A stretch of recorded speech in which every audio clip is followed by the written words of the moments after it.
ಓಂ ಶಾಂತಿ. ಬಾಪ್ತಾದ ಮಧುಬನ್ ಮುರಳಿ 28/2/2026. ಇಲ್ಲಿ ಬಾಬಾ ಏನು ಹೇಳ್ತಾ ಇದ್ದಾರೆ, ಮಧುರ ಮಕ್ಕಳೇ, ನೀವು ಈಶ್ವರೀಯ ಸಂಪ್ರದಾಯದವರಾಗಿದ್ದೀರಿ. ನಿಮಗೆ ಜ್ಞಾನ ಸೂರ್ಯ ತಂದೆಯು ಸಿಕ್ಕಿದ್ದಾರೆ. ನೀವೀಗ ಜಾಗೃತರಾಗುತ್ತಿದ್ದೀರಿ. ಅಂದ ಮೇಲೆ ಅನ್ಯರನ್ನು ಜಾಗೃತಗೊಳಿಸಿ. ಅಂದರೆ ಬಾಬಾ ಏನು ಹೇಳ್ತಾ ಇದ್ದಾರೆ, ಜಾಗೃತಗೊಳಿಸ್ಬೇಕು.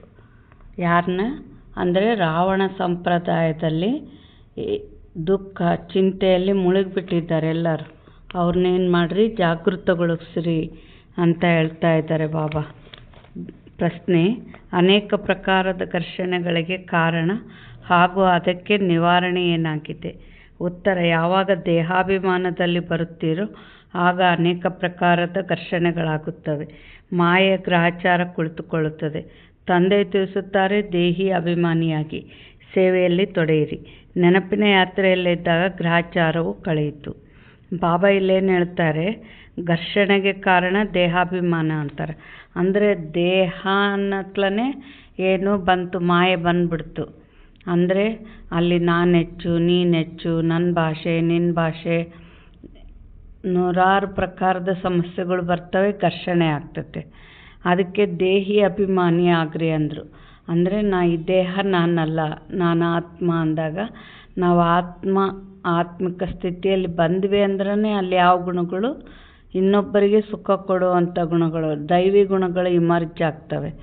ಆಗ ಅಲ್ಲಿ ಮಾಯನೂ ಬರಲ್ಲ, ಘರ್ಷಣೆನೂ ಆಗಲ್ಲ. ಆ ದೈವಿ ಗುಣಗಳು ಬರಬೇಕಂದ್ರೆ ಯಾವಾಗ ಬರ್ತವೆ? ನೆನಪಿನ ಯಾತ್ರೆಯಲ್ಲಿದ್ದಾಗ ಬರ್ತವೆ. ಆಗ ನಿಮ್ಮ ಗ್ರಹಚಾರ ಕಳೀತತೆ ಅಂತ ಹೇಳ್ತಾರೆ ಬಾಬಾ. ಓಂ ಶಾಂತಿ.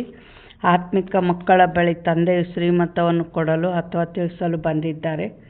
ಇದಂತೂ ಮಕ್ಕಳಿಗೆ ಅರ್ಥವಾಗಿದೆ. ಡ್ರಾಮಾ ಪ್ಲಾನ್ ಅನುಸಾರ ಎಲ್ಲ ಕಾರ್ಯವೂ ಆಗುವುದು.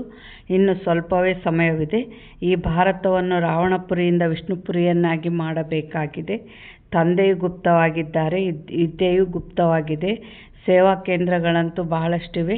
ಚಿಕ್ಕ ದೊಡ್ಡ ಹಳ್ಳಿಗಳಲ್ಲಿ ಸೇವಾ ಕೇಂದ್ರಗಳಿವೆ ಮತ್ತು ಅನೇಕ ಮಕ್ಕಳು ಇದ್ದಾರೆ. ಈಗ ಮಕ್ಕಳು ಚಾಲೆಂಜ್ ಮಾಡಿದ್ದೀರಿ ಮತ್ತು ಬರೆಯಲು ಬೇಕಾಗಿದೆ. ಯಾವುದೇ ಪುಸ್ತಕಗಳನ್ನು ಮಾಡಿಸುವಾಗ ಅದರಲ್ಲಿ ಬರೆಯಬೇಕು, ನಾವು ಈ ನಮ್ಮ ಭಾರತ ಭೂಮಿಯನ್ನು ಸ್ವರ್ಗವನ್ನಾಗಿ ಮಾಡಿಯೇ ಮಾಡುತ್ತೇವೆ. ನಿಮಗೂ ಸಹ ತಮ್ಮ ಭಾರತ ಭೂಮಿಯು ಬಹಳ ಪ್ರಿಯವಾಗಿದೆ, ಏಕೆಂದರೆ ನಿಮಗೆ ತಿಳಿದಿದೆ ಈ ಭಾರತವೇ ಸ್ವರ್ಗವಾಗಿತ್ತು. ಇದಕ್ಕೆ 5,000 ವರ್ಷಗಳಾಗಿವೆ. ಭಾರತವು ಬಹಳ ಶೋಭನೀಯವಾಗಿತ್ತು. ಇದಕ್ಕೆ ಸ್ವರ್ಗವೆಂದು ಹೇಳಲಾಗುತ್ತದೆ. ನೀವು ಬ್ರಹ್ಮಮುಖ ವಂಶಾವಳಿ ಬ್ರಾಹ್ಮಣರಿಗೆ ಜ್ಞಾನವಿದೆ. ಈ ಭಾರತವನ್ನು ಶ್ರೀಮತದಂತೆ ನಾವು ಖಂಡಿತವಾಗಿ ಸ್ವರ್ಗವನ್ನಾಗಿ ಮಾಡಬೇಕಾಗಿದೆ. ಯಾವ ರೀತಿ ಮಾಡ್ತೀವಿ ಸ್ವರ್ಗವನ್ನಾಗಿ ಅಂದಾಗ? ಈಗ ಪಾಪದ ಶಕ್ತಿಗಳ ಹರಡಿ ನರಕ ಆಗಿತ್ತಂದರೆ ಮತ್ತೆ ನಾವು ತಂದೆ ನೆನಪು ಮಾಡಿ ದೈವಶಕ್ತಿ ತುಂಬಿಕೊಂಡು ದೈವಶಕ್ತಿಗಳ ಹರಡಿದಂಗೆಲ್ಲ ಏನಾಗ್ತತೆ? ಸ್ವರ್ಗ ಆಗ್ತತೆ. ಬಾಬಾ ಏನು ಹೇಳ್ತಾರೆ, ಎಲ್ಲರಿಗೆ ಮಾರ್ಗ ತಿಳಿಸಬೇಕಾಗಿದೆ. ಮತ್ಯಾವುದೇ ಕಿರಿಕಿರಿಯ ಮಾತಿಲ್ಲ. ಪರಸ್ಪರ ಕುಳಿತು ಸಲಹೆ ತೆಗೆದುಕೊಳ್ಳಬೇಕು. ಈ ಪ್ರದರ್ಶನಿ ಚಿತ್ರಗಳ ಮೂಲಕ ನಾವು ಇಂಥ ಯಾವ ಜಾಹೀರಾತನ್ನು ಮಾಡಬೇಕು ಅದನ್ನು ಪತ್ರಿಕೆಗಳಲ್ಲಿಯೂ ಕೊಡಬೇಕೆಂದು ಪರಸ್ಪರ ಈ ಚರ್ಚೆ ಮಾಡಬೇಕು. ಹೇಗೆ ಕಾಂಗ್ರೆಸ್ನವರು ಪರಸ್ಪರ ಸೇರಿ ಭಾರತವನ್ನು ನಾವು ಹೇಗೆ ಸುಧಾರಣೆ ಮಾಡುವುದೆಂದು ಸಲಹೆ ತೆಗೆದುಕೊಳ್ಳುತ್ತಾರೆ. ಈಗ ಇಷ್ಟೊಂದು ಕ್ರಿಶ್ಚಿಯನ್ನರು ಮೊದಲಾದವರು ಎಷ್ಟೊಂದು ಮಂದಿಯಾಗಿ ಬಿಟ್ಟಿದ್ದಾರೆ. ಅವರನ್ನು ನಾವು ಪರಸ್ಪರ ಸೇರಿ ಸರಿಪಡಿಸಬೇಕು ಮತ್ತು ಭಾರತದಲ್ಲಿ ಶಾಂತಿ ಸುಖವನ್ನು ಹೇಗೆ ಸ್ಥಾಪಿಸುವುದು, ಆ ಸರ್ಕಾರದ ಪುರುಷಾರ್ಥವೂ ನಡೆಯುತ್ತದೆ. ಹಾಗೆಯೇ ನೀವು ಸಹ ಪಾಂಡವ ಸರ್ಕಾರವೆಂದು ಗಾಯನವಿದೆ. ಇದು ದೊಡ್ಡ ಪುರುಷಾರ್ಥವು, ಇದು ದೊಡ್ಡ ಈಶ್ವರೀಯ ಸರ್ಕಾರವಾಗಿದೆ. ಇದಕ್ಕೆ ವಾಸ್ತವದಲ್ಲಿ ಪಾವನ ಈಶ್ವರೀಯ ಸರ್ಕಾರವೆಂದು ಹೇಳಲಾಗುತ್ತದೆ. ಪತಿತ ಪಾವನ ತಂದೆಯೇ ಪತಿತ ಮಕ್ಕಳನ್ನು ಕುಳಿತು ಪಾವನ ಪ್ರಪಂಚದ ಮಾಲೀಕರನ್ನಾಗಿ ಮಾಡುತ್ತಾರೆ. ಇದನ್ನು ಮಕ್ಕಳೇ ತಿಳಿದುಕೊಂಡಿದ್ದೀರಿ. ಮುಖ್ಯವಾದುದು ಭಾರತದ ಆದಿ ಸನಾತನ ದೇವಿ ದೇವತಾ ಧರ್ಮವಾಗಿದೆ. ಇದು ರುದ್ರಜ್ಞಾನ ಯಜ್ಞವಾಗಿದೆ. ರುದ್ರನೆಂದು ಈಶ್ವರ ತಂದೆ ಶಿವನಿಗೆ ಹೇಳಲಾಗುತ್ತದೆ. ಅವಶ್ಯವಾಗಿ ತಂದೆಯು ಬಂದು ರುದ್ರಜ್ಞಾನ ಯಜ್ಞವನ್ನೇ ರಚಿಸಿದರೆಂದು ಗಾಯನವಿದೆ. ಅವರಂತೂ ಅದಕ್ಕೆ ಬಹಳ ಸುದೀರ್ಘವಾದ ಸಮಯವನ್ನು ಕೊಟ್ಟು ಬಿಟ್ಟಿದ್ದಾರೆ. ಅಜ್ಞಾನದ ನಿದ್ರೆಯಲ್ಲಿ ಮಲಗಿಬಿಟ್ಟಿದ್ದಾರೆ. ಈಗ ನಿಮ್ಮನ್ನು ತಂದೆಯು ಜಾಗೃತಗೊಳಿಸಿದ್ದಾರೆ. ಮತ್ತೆ ನೀವು ಅನ್ಯರನ್ನು ಜಾಗೃತಗೊಳಿಸಬೇಕಾಗಿದೆ. ಡ್ರಾಮಾ ಪ್ಲಾನ್ ಅನುಸಾರ ನೀವು ಜಾಗೃತಗೊಳಿಸುತ್ತಾ ಇರುತ್ತೀರಿ. ಈ ಸಮಯದವರೆಗೆ ಯಾರು ಹೇಗೆ ಎಷ್ಟೆಷ್ಟು ಪುರುಷಾರ್ಥ ಮಾಡಿದ್ದಾರೆಯೋ ಅಷ್ಟೇ ಕಲ್ಪದ ಮೊದಲು ಮಾಡಿದ್ದರು. ಆ ಯುದ್ಧದ ಮೈದಾನದಲ್ಲಿ ಏರಿಳಿತಗಳಂತೂ ಆಗಿಯೇ ಆಗುತ್ತವೆ. ಕೆಲವೊಮ್ಮೆ ಮಾಯೆಯ ಪ್ರಭಾವ ಹೆಚ್ಚಾಗುತ್ತದೆ, ಕೆಲವೊಮ್ಮೆ ಈಶ್ವರೀಯ ಸಂತಾನರ ಪ್ರಭಾವ ಹೆಚ್ಚಾಗುತ್ತದೆ. ಇನ್ನು ಕೆಲವೊಮ್ಮೆ ಬರುತ್ತವೆ, ಮಾಯೆಯು ಒಮ್ಮೆಲೆ ಮೂರ್ಛಿತರನ್ನಾಗಿ ಮಾಡಿಬಿಡುತ್ತದೆ. ಯುದ್ಧದ ಮೈದಾನವಲ್ಲವೇ ರಾವಣ ಮಾಯೆಯು ರಾಮನ ಸಂತಾನರನ್ನು ಮೂರ್ಛಿತರನ್ನಾಗಿ ಮಾಡಿಬಿಡುತ್ತದೆ. ಲಕ್ಷ್ಮಣನ ಕಥೆಯೂ ಇದೆಯಲ್ಲವೇ? ಬಾಬಾ ಏನು ಹೇಳ್ತಾರೆ, ಮೂರ್ಛಿತರನ್ನಾಗಿ ಮಾಡಿಬಿಡ್ತದೆ ಅಂದ್ರೇನು? ಕೆಲವ್ರು ಏನು ಮಾಡ್ತಾರೆ, ಸಂಘಟನೆ 4 ಮಂದಿ ಅದೀವಿ ಅಂದರೆ ಅಲ್ಲಿ ಮಾತುಗಳು ಏನಾದರೂ ಗಲಾಟೆ ಏನಾದರೂ ಬರ್ಬೋದು, ಸಹಜ. ಆದರೆ ಯಾವುದೋ ಮಾತಿಗೆ ಯಾರೋ ಸಲುವಾಗಿ ನಾವು ಬಾಬನ ಮಡ್ಲು ಸೇವಾ ಕೇಂದ್ರಕ್ಕೆ ಬರೋದು ಬಿಡೋದು ಅಂದರೆ ನಮ್ಮ ಹಣೆ ಬರಕ್ಕೆ ನಾವೇ ಕಲ್ಲಾಕಣದು. ಫಸ್ಟಿಗೆ ಆ ಸಿಟ್ಟಿನಾಗ ಏನು ಮಾಡ್ತಾರೆ, ಅದೇನು ಮನೆಗಾದರೂ ಮಾಡ್ಬೋದು ಬಿಡು, ಹೆಂಗೋ ಮುರಳೆ ಅಂತೂ ಬರ್ತೈತಲ್ಲ ಮೊಬೈಲಾಗ ಅಂತ ಫಸ್ಟ್ ಬಿಡ್ತಾರೆ. ಏನೂ ಅನಿಸಲ್ಲ. ಅದು 1 ವಾರ ತನಕ ಚೆನ್ನಾಗೇ ಆಗ್ತೈತೆ. ನಿಧಾನ ಏನಾಗ್ತೈತೆ, ಯೋಗ ಮಾಡೋದು ನಮಗೆ ಕಮ್ಮಿ ಆಗ್ತಾ ಹೋಗ್ತೈತೆ. ಯಾಕೆಂದರೆ ಸೇವಾ ಕೇಂದ್ರಕ್ಕೆ ಬರ್ತಿದ್ರೆ ಅಲ್ಲಿ ನಾವು ಚಾರ್ಜ್ ಆಗ್ತಿರ್ತೀವಿ, ಶಕ್ತಿ ತುಂಬ್ತಿರ್ತೈತೆ ಆತ್ಮಕ್ಕೆ.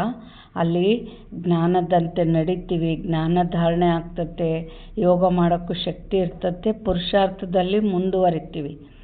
ಆದರೆ ನಾವು ಕ್ಲಾಸಿಗೆ ಹೋಗೋದು ಬಿಟ್ವಿ ಅಂದರೆ ಏನಾಗ್ತೈತೆ, ಎಲ್ಲದು ಕಡಿಮೆ ಆಗ್ತಾ ಹೋಗ್ತೈತೆ. ಮತ್ತು ಎಷ್ಟು ಮಾಯೆಗೆ ವಶ ಆಗ್ತೀವಿ ಅಂದರೆ ನಾವು ಭಗವಂತನ ಮಡ್ಲು ಬಿಟ್ವಿ ಎಲ್ಲ ಅನ್ನೋದು ಕೂಡ ಅರಿವಿಲ್ದಷ್ಟು ಕೊನೆಗೆ ಬಿಟ್ಟೇ ಬಿಡ್ತೀವಿ. ಯಾವಾಗ ಎಚ್ಚೆತ್ಕೊಂತಾರ, ಏನಾದರೂ ಒಂದು ಕರ್ಮ ಬಂದು ಅಪ್ಪಳಿಸ್ತತ್ತಲ್ಲ, ಯಾವಾಗ ಪಟಾರ್ ಅಂತ ಏಟು ಕೊಡ್ತತ್ತೋ ಕೆನ್ನೆಗೆ, ಆಗ ಬಾಬಾ ಅಂತೇಳಿ ಮತ್ತೆ ಬರ್ತಾರೆ. ಆದರೆ ಆ ಗ್ಯಾಪ್ ಆಗಿರ್ತತ್ತಲ್ಲ ದಿನಗಳು, ಆ ದಿನಗಳು ಮತ್ತೆ ಸಿಗ್ತಾವ ನಮಗೆ. ಏನೋ ಯಾವುದೋ ಪದವಿ ಪಡೆಯೋರು ಸಾಮಾನ್ಯ ಪದವಿಯಲ್ಲಿ ಬರ್ತೀವಿ. ಅದಕ್ಕೆ ಏನು ಮೂರ್ಛಿತರಾಗಬಾರ್ದು ನಾವು. ನೋಡ್ರಿ, ನಾರಾಯಣದಾದನೇ ಇರಬೇಕು. ಬ್ರಹ್ಮ ತಂದೆ ಮಗ. ಇದು ಬೆಗರಿ ಪಾಠ ಶುರುವಾಯ್ತಲ್ಲ, ಆವಾಗ ಅವರು ಯಜ್ಞನ ಬಿಟ್ಟು ಹೋದ್ರಂತೆ. ಯಾಕೆ ಅಂದರೆ ಚೆನ್ನಾಗಿ ಸಂಪಾದನೆ ಮಾಡಿ ಯಜ್ಞಕ್ಕೆ ದುಡ್ಡು ಕಳ್ಸೋಣ ಅಂತ ಒಳ್ಳೆ ಉದ್ದೇಶದಿಂದನೇ ಹೋಗಿದ್ದಾರೆ. ಬ್ರಹ್ಮ ತಂದೆ ಬೇಡ, ಸಾಕ್ಷಿಯಾಗಿ ನೋಡಬೇಕು, ಎಲ್ಲದನ್ನ ಸಾಕ್ಷಿಯಾಗಿ ನೋಡಬೇಕು, ಹೋಗಬೇಡ ಅಂತ ಎಷ್ಟು ಹೇಳಿದ್ರು ಕೇಳಿಲ್ಲ, ಹೋಗ್ಯಾರೆ. ಮತ್ತು ಜ್ಞಾನದಲ್ಲಿ ನಡೆಯೋ ಶಕ್ತಿ ಇರಬೇಕಲ್ಲ, ಕಮ್ಮಿ ಆಯಿತು. ಮದುವೆ ಆದರು, ಎಷ್ಟು ತೊಂದರೆ ಅನುಭವಿಸಿದ್ರು ಅಂದರೆ ಅಮಾಲಿ ಕೆಲಸ ಕೂಡ ಮಾಡಿದ್ರಂತೆ ನೋಡ್ರಿ. ಮತ್ತು ನಿರ್ಭಯರ್ ಬಾಯಿ, ರಮೇಶ್ ಬಾಯಿ ಇವರೇ ಬ್ರಹ್ಮ ತಂದೆಗೆ, ನೀವು ಕೂಡ ದಯಾಸಾಗರ ಅಲ್ಲ ಬಾಬಾ, ನೀವು ಮಾಸ್ಟರ್ ದಯಾಸಾಗರ ಅಲ್ಲ, ಹಿಂಗಿಂಗ ನಾರಾಯಣ ದಾದರ್ನ ಕರ್ಕೊಳ್ರಿ ಯಜ್ಞಕ್ಕೆ ಅಂತಂದರೆ ಬರಲಿ, ಬಟ್ಟು ನನಗೆ ಮುಖ ತೋರಿಸ್ಬಾರ್ದು ಅಂತ ಹೇಳಿದ್ರಂತೆ ಬ್ರಹ್ಮ ತಂದೆ. ಆದರೆ ಬಂದರು, ಆದರೆ ಪದವಿ ಪಡೆಯೋದು ಕಡಿಮೆ ಪದವಿ ಆಯಿತು. ಅದಕ್ಕೆ ಯಾವುದೋ ಏನೋ ಪರಿಸ್ಥಿತಿ ಬಂದಾಗ, ಏನೋ ನಮ್ಮ ಕರ್ಮಗಳು ಏನಿರ್ತವೋ, ಡ್ರಾಮಾ ಏನಿರ್ತದೋ, ಯಾವುದಕ್ಕೂ ವಶ ಆಗಿ ನಾವು ಏನಾಗಬಾರ್ದು, ಮೂರ್ಛಿತರಾಗಬಾರ್ದು. ಅದಕ್ಕೆ ಬಾಬಾ ಏನು ಹೇಳ್ತಾ ಇದ್ದಾರೆ, ನೀವು ಹೇಳುತ್ತೀರಿ ಎಲ್ಲ ಮನುಷ್ಯರು ಕುಂಭಕರ್ಣನ ನಿದ್ರೆಯಲ್ಲಿ ಮಲಗಿಬಿಟ್ಟಿದ್ದಾರೆ. ನೀವು ಈಶ್ವರೀಯ ಸಂಪ್ರದಾಯದವರೇ ಈ ರೀತಿ ಹೇಳುತ್ತೀರಿ. ಯಾರಿಗೆ ಜ್ಞಾನ ಸೂರ್ಯನು ಸಿಕ್ಕಿದ್ದಾರೆಯೋ ಮತ್ತು ಜಾಗೃತರಾಗಿದ್ದಾರೆಯೋ ಅವರೇ ತಿಳಿದುಕೊಳ್ಳುವರು. ಇದರಲ್ಲಿ ಒಬ್ಬರು ಇನ್ನೊಬ್ಬರಿಗೆ ಹೇಳುವ ಯಾವುದೇ ಮಾತಿಲ್ಲ. ನಿಮಗೆ ತಿಳಿದಿದೆ, ಅವಶ್ಯವಾಗಿ ನಾವು ಈಶ್ವರೀಯ ಸಂಪ್ರದಾಯದವರು ಜಾಗೃತರಾಗಿದ್ದೇವೆ, ಉಳಿದವರೆಲ್ಲರೂ ಮಲಗಿದ್ದಾರೆ. ಪರಮಪಿತ ಪರಮಾತ್ಮನು ಮಕ್ಕಳಿಗೆ ಆಸ್ತಿಯನ್ನು ಕೊಡಲು ಬಂದಿದ್ದಾರೆಂದು ಅವರು ತಿಳಿದುಕೊಂಡಿಲ್ಲ. ಇದನ್ನು ಸಂಪೂರ್ಣ ಮರೆತು ಬಿಟ್ಟಿದ್ದಾರೆ. ತಂದೆಯು ಭಾರತದಲ್ಲಿಯೇ ಬಂದಿದ್ದಾರೆ, ಬಂದು ಭಾರತವನ್ನು ಸ್ವರ್ಗದ ಮಾಲೀಕನನ್ನಾಗಿ ಮಾಡುತ್ತಾರೆ. ಭಾರತವು ಸ್ವರ್ಗದ ಮಾಲೀಕನಾಗಿತ್ತು, ಇದರಲ್ಲಿ ಯಾವುದೇ ಸಂಶಯವಿಲ್ಲ. ಪರಮಪಿತ ಪರಮಾತ್ಮನ ಜನ್ಮವು ಇಲ್ಲಿಯೇ ಆಗುತ್ತದೆ. ಮಾಲೀಕ ಆಗಿತ್ತು, ಸ್ವರ್ಗದ ಮಾಲೀಕ ಅಂದ್ರೇನು? ದೇವತೆಗಳು ಓಡಾಡಿದ ನಾಡು ಇದು. ಲಕ್ಷ್ಮೀನಾರಾಯಣ, ರಾಮ, ಸೀತೆ ಅಂದರೆ ದೇವತೆಗಳೆಲ್ಲಿ ಓಡಾಡ್ತಾರೆ? ಸ್ವರ್ಗದಲ್ಲಿ ಓಡಾಡ್ತಾರೆ. ಅಂದರೆ ಸ್ವರ್ಗ ಆಗಿತ್ತು. ಬಾಬಾ ಏನು ಹೇಳ್ತಾ ಇದ್ದಾರೆ? ಸಂಶಯನೇ ಇಲ್ಲ ಅಂತ ಹೇಳ್ತಾ ಇದ್ದಾರೆ ಬಾಬಾ. ಶಿವ ಜಯಂತಿಯನ್ನು ಭಾರತದಲ್ಲಿ ಆಚರಿಸುತ್ತಾರಲ್ಲವೇ? ಅವಶ್ಯವಾಗಿ ಅವರು ಬಂದು ಏನನ್ನೋ ಮಾಡಿರಬೇಕಲ್ಲವೇ? ಬುದ್ಧಿ ಹೇಳುತ್ತದೆ, ತಂದೆಯು ಬಂದು ಅವಶ್ಯವಾಗಿ ಸ್ವರ್ಗದ ಸ್ಥಾಪನೆ ಮಾಡಿರುವರು. ಕೇವಲ ಪ್ರೇರಣೆಯಿಂದ ಸ್ಥಾಪನೆಯಾಗುವುದಿಲ್ಲ. ಏನು ಹೇಳಿದರು ಬಾಬಾ? ಪ್ರೇರಣೆ ಅಂದ್ರೇನು? ಅವರು ಮುಸಲ್ಮಾನರು ಹೇಳ್ತಾರಲ್ಲ, ಕುರಾನ್ ಅಲ್ಲ ನುಡಿಸಿದ ಆಶ್ಚರ್ಯವಾಣಿಯಿಂದ ಅಂತ ಹೇಳ್ತಾರೆ ಅವರು. ಅಂದರೆ ಪ್ರೇರಣೆಯಿಂದ. ಅದಕ್ಕೆ ಬಾಬಾ ಏನಂತಾರೆ? ನನಗೆ ಶಕ್ತಿ ಐತೆ ಪ್ರೇರಣೆಯಿಂದ ಜ್ಞಾನ ಕೊಡೋಕ್ಕೆ. ನೀವಿಷ್ಟು ಪಾಪಾತ್ಮರಾಗಿದ್ದೀರಲ್ಲ, ಕ್ಯಾಚ್ ಮಾಡ್ಕೊಂಬ ಶಕ್ತಿ ನಿಮಗೆ ಐತಾ ಅಂತ ಕೇಳ್ತಾರೆ ಬಾಬಾ. ಈಗ ಎದುರುಗಡೆ ಕುಳಿತು ಕೇಳಿದ್ರೇ ಬಾಬಾ ಒಂದು ಹೇಳಿದ್ರೆ ನಾವೊಂದು ಅರ್ಥ ಮಾಡ್ಕೊತೀವಿ. ಇನ್ನು ಪ್ರೇರಣೆಯಿಂದ ಇದು ಆಗದ ಮಾತು. ಅದಕ್ಕೆ ನಾನು ಕೂಡ ಒಂದು ಶರೀರದ ತಗೊಂಡು ನಿಮಗೆಲ್ಲ ಜ್ಞಾನ ಹೇಳ್ತೀನಿ ಅಂತ ಬಾಬಾ ಹೇಳ್ತಾ ಇದ್ದಾರೆ. ಇಲ್ಲಿ ನೀವು ಮಕ್ಕಳಿಗೆ ರಾಜಯೋಗವನ್ನು ಕಲಿಸಲಾಗುತ್ತದೆ, ನೆನಪಿನ ಯಾತ್ರೆಯನ್ನು ತಿಳಿಸಲಾಗುತ್ತದೆ. ಪ್ರೇರಣೆಯಿಂದ ಯಾವುದೇ ಶಬ್ದವು ಕೇಳಿ ಬರುವುದಿಲ್ಲ. ಶಂಕರನ ಪ್ರೇರಣೆಯಾಗುತ್ತದೆ. ಆಗ ಈ ಯಾದವರು ಅಣ್ವಸ್ತ್ರಗಳನ್ನು ತಯಾರಿಸಿದರೆಂದು ಹೇಳುತ್ತಾರೆ. ಆದರೆ ಇದರಲ್ಲಿ ಯಾವುದೇ ಪ್ರೇರಣೆಯ ಮಾತಿಲ್ಲ. ಈಗ ನಿಮಗೆ ಅರ್ಥವಾಗಿದೆ. ಡ್ರಾಮಾದಲ್ಲಿ ಈ ಅಣ್ವಸ್ತ್ರ ಮೊದಲಾದವುಗಳನ್ನು ತಯಾರಿಸುವುದು ಅವರ ಪಾತ್ರವಿದೆ. ಇದರಲ್ಲಿ ಪ್ರೇರಣೆಯ ಮಾತಿಲ್ಲ. ಡ್ರಾಮಾನುಸಾರ ವಿನಾಶವಂತೂ ಆಗಲೇಬೇಕಾಗಿದೆ. ಇವಾಗ ನೋಡ್ರಿ, ಪ್ರೇರಣೆ ಬಾಬಾ ಕೊಟ್ಟರು ಅಂತಿಕೊಳ್ಳ್ರಿ. ಬಾಬಾ ನಾನು ಯಾಕೆ ವಿನಾಶ ಮಾಡಿಸ್ಲಿ? ಆದ್ರೆ ಪಾಪ ನಾನೇ ಕಟ್ಕೊಳಕ್ಕೆ ಹೋಗಲಿ ಅಂತಾರೆ ಬಾಬಾ. ನಾನು ವಿನಾಶ ಮಾಡಲ್ಲ ಅಂತ ಹೇಳ್ತಾರೆ. ಆಮೇಲೆ ವಿನಾಶ ಯಾಕಾಯಿತು? ಮತ್ತು ವಸ್ತು ಹಳೇದಾದ್ಮೇಲೆ ಮುರಿತು, ಮನೆ ಹಳೇದಾದ್ಮೇಲೆ ಬೀಳ್ತೈತೆ. ಅದು ಪ್ರಕೃತಿ ನಿಯಮ. ಅನ್ನ ಮಾಡಿ ಒಂದು 20 ತಾಸು 24 ತಾಸು ಆಯಿತು ಅಂದರೆ ಏನಾಗ್ತೈತೆ? ವಾಸನೆ ಬರ್ತೈತೆ. ಅದೆಲ್ಲ ಸೃಷ್ಟಿಯ ನಿಯಮ. ಈಗ ಕೂಡ 5000 ವರ್ಷ ಆಯಿತು ಈ ಹಳೆ ಜಗತ್ತಿಗೆ. ಅದಕ್ಕೆ ಅದು ವಿನಾಶ ಆಗ್ತತೆ. ಬಾಬಾ ಏನಂತಾರೆ? ಮಹಾಭಾರತ ಯುದ್ಧದಲ್ಲಿ ಅಣ್ವಸ್ತ್ರಗಳು ಕೆಲಸಕ್ಕೆ ಬಂದಿತ್ತೆಂದು ಗಹನವಿದೆ. ಯಾವುದು ಕಳೆದು ಹೋಯ್ತೋ ಅದು ಮತ್ತೆ ಪುನರಾವರ್ತನೆಯಾಗುವುದು. ನೀವು ಗ್ಯಾರಂಟಿ ಕೊಡುತ್ತೀರಿ, ನಾವು ಭಾರತದಲ್ಲಿ ಸ್ವರ್ಗ ಸ್ಥಾಪನೆ ಮಾಡುತ್ತೇವೆ, ಅಲ್ಲಿ ಒಂದೇ ಧರ್ಮವಿರುವುದು, ಅನೇಕ ಧರ್ಮಗಳ ವಿನಾಶವಾಗುತ್ತದೆ ಎಂದು ನೀವು ಬರೆಯುವುದಿಲ್ಲ. ಅದನ್ನಂತೂ ಚಿತ್ರದಲ್ಲಿ ಬರೆಯಲಾಗಿದೆ. ಸ್ವರ್ಗದ ಸ್ಥಾಪನೆಯಾದಾಗ ಬೇರೆ ಯಾವುದೇ ಧರ್ಮವಿರುವುದಿಲ್ಲ. ಈಗ ನಿಮಗೆ ಅರ್ಥವಾಗುತ್ತದೆ. ಎಲ್ಲರಿಗಿಂತ ಹೆಚ್ಚಿನ ಪಾತ್ರವು ಶಿವನ ತಂದೆಯದು ಮತ್ತು ಬ್ರಹ್ಮ ಮತ್ತು ವಿಷ್ಣುವಿನದಾಗಿದೆ. ಬ್ರಹ್ಮನಿಂದ ವಿಷ್ಣು, ವಿಷ್ಣುವಿನಿಂದ ಬ್ರಹ್ಮ. ಇವು ಬಹಳ ಗುಹ್ಯವಾದ ಮಾತುಗಳಾಗಿವೆ. ಅಂದರೆ ವಿಷ್ಣು ಬ್ರಹ್ಮ ಒಬ್ಬರದೇ ಪಾತ್ರ. ಆ ಸತೋಪ್ರಧಾನ ಶಕ್ತಿ ಇದ್ದಾಗ ವಿಷ್ಣು, ತಮೋಪ್ರಧಾನ ಶಕ್ತಿ ಇದ್ದಾಗ ಬ್ರಹ್ಮ. ಅದೇ ಆತ್ಮ. ಅಂದರೆ ಕೃಷ್ಣ ಒಂದನೇ ಆತ್ಮ. ಅದು ಸತೋಪ್ರಧಾನ ಆಗಿದ್ದಾಗ ಅದು ವಿಷ್ಣು. ಅದೇ ಕೃಷ್ಣನ ಆತ್ಮ 84ನೇ ಜನ್ಮ ದಾದಾ ಲೇಖರಾಜ್ ಆಗಿರ್ತದೆ. ಅವರಿಗೆ ಬ್ರಹ್ಮ, ಅವರಲ್ಲಿ ಪ್ರವೇಶ ಮಾಡಿ ಬ್ರಹ್ಮ ಅಂತ ಹೆಸರಿಡ್ತಾರೆ ಶಿವಬಾಬಾ. ಅದು ತಮೋಪ್ರಧಾನ ಆಗಿರ್ತದೆ. ಈಗ ಮತ್ತೆ ಆ ಬ್ರಹ್ಮ ತಂದೆ ಈಗ ಬಾಬಾ ನೆನಪು ಮಾಡಿ ಮತ್ತೆ ಸತೋಪ್ರಧಾನ ವಿಷ್ಣು ಬ್ರಹ್ಮ ಆಗಿದ್ದವ್ರು ಏನಾಗ್ತಾರೆ? ವಿಷ್ಣು ಆಗ್ತಾರೆ. ಬಾಬಾ ಏನು ಹೇಳ್ತಾ ಇದ್ದಾರೆ? ಈ ಬ್ರಹ್ಮನಿಂದ ವಿಷ್ಣು. ಈ ಮಾತುಗಳು ಸೂಕ್ಷ್ಮ ಬುದ್ಧಿಯುಳ್ಳ ಮಕ್ಕಳಿಗೆ ಅರ್ಥವಾಗುತ್ತದೆ. ದೈವಿ ಸಂಪ್ರದಾಯವಂತೂ ಹಾಗೆಯೇ ಆಗುತ್ತದೆ. ಒಬ್ಬರ ಮಾತಿಲ್ಲ. ರಾಜಧಾನಿಯು ಸ್ಥಾಪನೆಯಾಗುತ್ತದೆ. ಈ ಮಾತುಗಳನ್ನು ನೀವು ತಿಳಿದುಕೊಂಡಿದ್ದೀರಿ. ಪ್ರಪಂಚದಲ್ಲಿ ಯಾವ ಮನುಷ್ಯನೂ ತಿಳಿದುಕೊಂಡಿಲ್ಲ. ಭಲೆ ಲಕ್ಷ್ಮೀನಾರಾಯಣ ಅಥವಾ ವಿಷ್ಣುವಿನ ಪೂಜೆ ಮಾಡುತ್ತಾರೆ. ಆದರೆ ವಿಷ್ಣುವಿನ 2 ರೂಪಗಳಿವೆ. ಲಕ್ಷ್ಮೀನಾರಾಯಣರಾಗಿದ್ದಾರೆ. ಅವರು ಹೊಸ ಪ್ರಪಂಚದಲ್ಲಿ ರಾಜ್ಯ ಮಾಡುತ್ತಾರೆಂಬುದು ಅವರಿಗೆ ತಿಳಿದಿಲ್ಲ. ಬಾಕಿ 4 ಭುಜಗಳುಳ್ಳ ಯಾವುದೇ ಮನುಷ್ಯರಿರುವುದಿಲ್ಲ. ಸೂಕ್ಷ್ಮತನದಲ್ಲಿ ಕೇವಲ ಪ್ರವೃತ್ತಿ ಮಾರ್ಗದ ಗುರಿ ದೇಹವನ್ನು ತೋರಿಸುತ್ತಾರೆ. ಇಡೀ ವಿಶ್ವದ ಇತಿಹಾಸ ಭೂಗೋಳವು ಹೇಗೆ ಸುತ್ತುತ್ತದೆ ಎಂಬುದು ಯಾರೂ ತಿಳಿದುಕೊಂಡಿಲ್ಲ. ತಂದೆಯನ್ನೇ ಅರಿತಿಲ್ಲವೆಂದರೆ ತಂದೆಯ ರಚನೆಯನ್ನು ಹೇಗೆ ಅರಿತುಕೊಳ್ಳುವರು? ತಂದೆಯೇ ರಚನೆಯ ಆದಿ ಮಧ್ಯ ಅಂತ್ಯದ ಜ್ಞಾನವನ್ನು ತಿಳಿಸುತ್ತಾರೆ. ಋಷಿಮುನಿಗಳು ಸಹ ನಮಗೂ ಗೊತ್ತಿಲ್ಲವೆಂದು ಹೇಳುತ್ತಿದ್ದರು.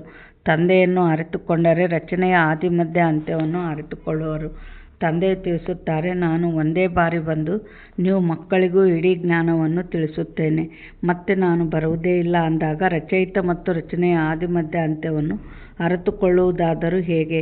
ತಂದೆಯೇ ಸ್ವಯಂ ಹೇಳುತ್ತಾರೆ, ನಾನು ಸಂಗಮಯುಗವನ್ನು ಬಿಟ್ಟು ಮತ್ತೆಂದೂ ಬರುವುದಿಲ್ಲ. ನನ್ನನ್ನು ಸಂಗಮಯುಗದಲ್ಲಿಯೇ ಕರೆಯುತ್ತೀರಿ. ನೋಡ್ರಿ, ಬಾಬಾ ಏನಂದರು? ಸಂಗಮಯುಗ ಬಿಟ್ಟು ಬೇರೆ ಯಾವಾಗೂ ಬರಲ್ಲ. ಯಾಕೆ? ಅವಾಗೆ ಭಾಳ ಪತಿತ, ಭಾಳ ದುಃಖದಾಗಿರ್ತೀವಿ. ಭಗವಂತ ಬಂದು ನಾನು ಕಾಪಾಡು ಅಂತ ಕೂಗ್ತಾ ಇರ್ತೀವಿ. ಆಗ ಬಾಬಾ ಬರ್ತಾರೆ. ನೀವು ಕೂಗಿದ್ದಕ್ಕೆ ಬರಲ್ಲ, ಬಟ್ ಕಾದಂಚಾದಂಗೆ ಆಗಿರ್ತೀವಿ. ಅಂದ್ರೇನು? ದುಃಖ. ಇವಾಗ ಇಷ್ಟು ದುಃಖ ಇದ್ದಾಗೆ ಮನೆ ಮನೆಗೆ ಹೋಗಿ ಸಂದೇಶ ಕೊಟ್ಟರು ಬರಲ್ಲ.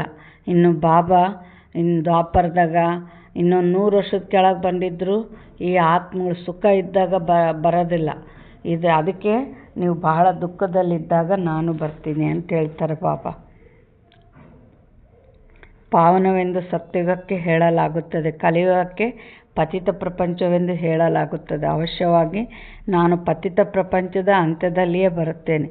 ಕಲಿಯುಗದ ಅಂತಿಮದಲ್ಲಿ ಬಂದು ಪತಿತರಿಂದ ಪಾವನರನ್ನಾಗಿ ಮಾಡುತ್ತೇನೆ. ಸತ್ಯಯುಗದ ಆದಿಯಲ್ಲಿ ಪಾವನರಿರುತ್ತಾರೆ. ಇದು ಸಹಜ ಮಾತಲ್ಲವೇ? ಪತಿತ ಪಾವನ ತಂದೆ ಯಾವಾಗ ಬರುತ್ತಾರೆ ಎಂಬುದನ್ನು ಮನುಷ್ಯರು ತಿಳಿದುಕೊಂಡಿಲ್ಲ. ಹೀಗಂತೂ ಕಲಿಯುಗದ ಅಂತ್ಯವೆಂದು ಹೇಳಲಾಗುತ್ತದೆ. ಒಂದು ವೇಳೆ ಕಲಿಯುಗದಲ್ಲಿ ಇನ್ನೂ 40,000 ವರ್ಷಗಳಿವೆ ಎಂದು ಹೇಳೋದಾದರೆ ಇನ್ನೆಷ್ಟು ಪತಿತರಾಗಬಹುದು? ಇನ್ನೆಷ್ಟು ದುಃಖವಾಗುವುದು? ಸುಖವಂತೂ ಇರುವುದೇ ಇಲ್ಲ. ಈಗ ಏನು ಹೇಳ್ತಾರೆ ಬ್ರಹ್ಮಾಂಡದಲ್ಲಿ, ಅದು ಅವ್ರು ಹೇಳ್ತಾರಲ್ಲ ಗುರೂಜಿ, ಇನ್ನೂ 40,000 ವರ್ಷ ಐತೆ ಕಲಿಯುಗ, ಇನ್ನೂ ಈಗ ಅಂಬೆಗಾಲಿಟ್ಟತ್ತೆ ಕಲಿಯುಗದಲ್ಲಿ ಅಂತ ಹೇಳ್ತಾರೆ. ಅಲ್ಲ, ವಿಚಾರ ಮಾಡಬೇಕು. ಈಗ ಒಂದು 60-70 ವರ್ಷದ ಕೆಳಗೆ ಹೆಂಗಿದ್ರು ಹೆಣ್ಮಕ್ಕಳು? ಎಷ್ಟು ಶಕ್ತಿಯುತವಾಗಿತ್ತು. ಒಂದು ಯಾವುದಕ್ಕೂ ಔಷಧ ಬೇಕಿರಲಿಲ್ಲ. ಒಂದು ಗರ್ಭ ನಿಂದ್ರೋದಕ್ಕೂ, ಮಕ್ಕಳು ಬೆಳೆಯೋದಕ್ಕೂ, ಗರ್ಭದಲ್ಲಿ ಯಾವುದಕ್ಕೂ ಔಷಧ ಬೇಕಿರಲಿಲ್ಲ. ಅಷ್ಟು ಶಕ್ತಿಶಾಲಿಯಾಗಿದ್ದರು. ಇವಾಗ ಎಲ್ಲದಕ್ಕೂ ಔಷಧ ಬೇಕು. ಒಂದು 70 ವರ್ಷದಾಗ ಇಷ್ಟು ಶಕ್ತಿ ಕಮ್ಮಿ ಆಗೈತಲ್ಲ, ಇನ್ನು 40,000 ವರ್ಷ ಆಯಿತು ಅಂದರೆ ಏನು ಮಂಡಳದಂಗೆ ಆಗ್ಬಿಡ್ತೀವ ನಾವು? ಇವೆಲ್ಲ ವಿಚಾರ ಬರಬೇಕಲ್ಲ. ಸುಮ್ಮನೆ ಅದಕ್ಕೆ ಬಾಬಾ ಏನಂತಾರೆ, ಪ್ರತಿಯೊಂದು ವಿಚಾರ ಮಾಡಿರಿ ಅಂತ ಹೇಳ್ತಾರೆ. ಗಂಗೆತ್ತು ತಲೆ ಹಾಕಿದಂಗೆ ಹಾಕಬಾರ್ದು. ಪ್ರತಿಯೊಂದು ವಿಚಾರಗಳು ನಡಿಬೇಕು ತಲೆಯಲ್ಲಿ. ಬಾಬಾ ಏನಂತಾರೆ, ಈಗ ಸುಖವಂತೂ ಇರುವುದೇ ಇಲ್ಲ 40,000 ವರ್ಷಗಳಾದವೆಂದರೆ. ಏನೂ ತಿಳಿಯದಿರುವ ಕಾರಣ ಸಂಪೂರ್ಣ ಘೋರ ಅಂಧಕಾರದಲ್ಲಿದ್ದಾರೆ. ನೀವು ಅರ್ಥ ಮಾಡಿಕೊಳ್ಳುತ್ತೀರಿ ಅಂದಾಗ ಮಕ್ಕಳು ಪರಸ್ಪರ ಸೇರಬೇಕು. ಚಿತ್ರಗಳ ಬಗ್ಗೆ ಬಹಳ ಚೆನ್ನಾಗಿ ತಿಳಿಸಬೇಕಾಗಿದೆ. ಡ್ರಾಮಾನುಸಾರ ಈ ಚಿತ್ರಗಳೆಲ್ಲವೂ ತಯಾರು ಮಾಡಿದ್ದಾರೆ. ಯಾವ ಸಮಯವು ಕಳೆಯುವುದೋ ಅದು ಚಾಚು ತಪ್ಪದೆ ಡ್ರಾಮಾ ನಡೆಯುತ್ತಿರುತ್ತದೆ. ಮಕ್ಕಳ ಸ್ಥಿತಿಗಳು ಸಹ ಕೆಲವೊಮ್ಮೆ ಮೇಲೆ ಕೆಲವೊಮ್ಮೆ ಕೆಳಗೆ ಆಗುತ್ತಿರುತ್ತದೆ. ಬಹಳ ತಿಳಿದುಕೊಳ್ಳುವ ಮಾತುಗಳಾಗಿವೆ. ಬಾಬಾ ಏನು ಹೇಳ್ತಾರೆ, ಸ್ಥಿತಿ ಮೇಲೆ ಕೆಳಗೆ ಆಗ್ತಿರ್ತೈತೆ ಅಂತ. ಯಾಕೆಂದರೆ ಸುಮ್ಮನೆ ಅಲ್ಲ, ಎಷ್ಟು ಸತೋಪ್ರಧಾನ ಸ್ಥಿತಿಗೆ ಹೋಗ್ಬೇಕು ಅಂದರೆ ಎಷ್ಟು ಶಕ್ತಿ ಬೇಕು. ಅದು ಬೇಕು ಅಂದರೆ ಮಗು ಓಡಾಡೋಕ್ಕೆ ಶುರು ಮಾಡ್ತಂದ್ರೆ ಒಂದೇ ಸಲ ನಿಂತು ನಡ್ಕೊಂಡು ಹೋಗ್ಬಿಡಲ್ಲ. ನಿಲ್ತತೆ ಬೀಳ್ತತೆ, ಮತ್ತು 1 ಹೆಜ್ಜೆ ಇಡ್ತತೆ ಬೀಳ್ತತೆ, 4 ಹೆಜ್ಜೆ ಇಡ್ತತೆ ಬೀಳ್ತತೆ. ನಂತರ 1 ವಾರ 15 ದಿವಸ ಆದಮೇಲೆ ಏನು ಮಾಡ್ತತೆ, ನಡೆಯೋದನ್ನು ಕಲಿತತೆ. ಅದರಂತೆ ನಮಗೂ ಕೂಡ ಏನು, ಅದು ನಾವು ಬಂದು ಪಡಿಲೇಬೇಕು, ಸಂಪೂರ್ಣ ಆಗಲೇಬೇಕಂತ ಒಂದು ಗುರಿ ಇಟ್ಕೊಂಡಾಗ ಅದು ಏನಾಗ್ತತೆ,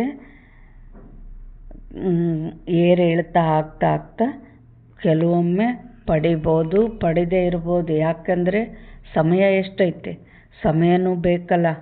ಭಾಳ ಎಲ್ಲವುದು ಬುದ್ಧಿಯಲ್ಲಿ ಇಟ್ಕೊಂಡು ಅಟೆನ್ಷನ್ ಕೊಟ್ಟರೆ ಆಗ್ತತೆ.